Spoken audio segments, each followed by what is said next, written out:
Human consciousness rarely settles in the present. Left to its own devices, the untrained mind behaves like a restless animal, leaping backward to replay old regrets, or lunging forward to obsess over future anxieties. A rigid operating system splits every thought into two paths: craving things we want, or aversion to things we don't.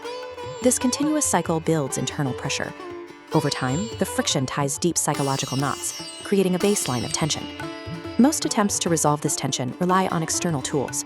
We repeat mantras, perform rituals, or visualize deities, hoping to soothe the mind. These methods apply a temporary pacifying coating. They might provide a moment of calm, but leave the deeply rooted subterranean complexes of our misery untouched. A permanent resolution requires us to look past these artificial layers and observe our psychological reality exactly as it is. India's ancient pursuit of inner truth became encased in layers of complex ritual and sectarian divide. The original mechanics were buried under philosophical debate. Yet, human suffering operates as a universal affliction. These states burn the individual regardless of their social, religious, or national identity.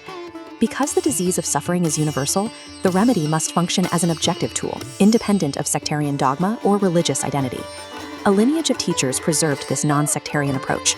S.N. Goenka taught the technique as a practical law of nature, not a belief system. This is an objective psychological technology. It functions as a mechanical tool that applies to the structure of the human mind itself. The surgical tool for this mental operation is the natural, unaltered breath. We observe the air exactly as it enters and leaves the body, without trying to control it. The process forbids adding anything to this observation. Absolutely no mantras, no verbal prayers, and no visualized images. Repeating a comforting word creates a trance-like ceiling. It pacifies the surface mind, but blocks access to the subconscious roots where suffering is generated. Pure breath acts as a conduit. Linking voluntary and involuntary systems, it allows focus to move deep into subconscious layers. To sharpen this surgical tool, the practitioner restricts their focus to the tiny area above the upper lip. This limitation forces the mind to become overwhelmingly sensitive to minute physical sensations. This intense focus transforms the mind from a blunt instrument into a razor, capable of performing surgery on the subconscious. When the mind is held in this hyper-focused state, it rebels. This internal friction manifests as physical pain and a desperate urge to abandon practice. This physical resistance signals the eruption of deep psychological residue, past complexes finally being forced to the surface by the pressure of observation. The work requires observing this pain and mental wandering with detached equanimity. The goal is to watch the sensation without reacting to it. Reacting with aversion feeds fresh energy into the cycle of misery. Pure objective observation, however, cuts the power supply to the node. Starved of new reactive energy, the node begins to shrink, methodically unraveling the ingrained habit of reaction at its root.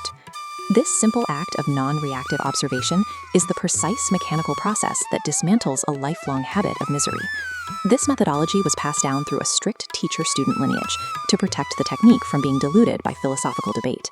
At the Jetavana Vihara, the Buddha taught that while a teacher can provide a flawless map, the student must take every step of the journey themselves.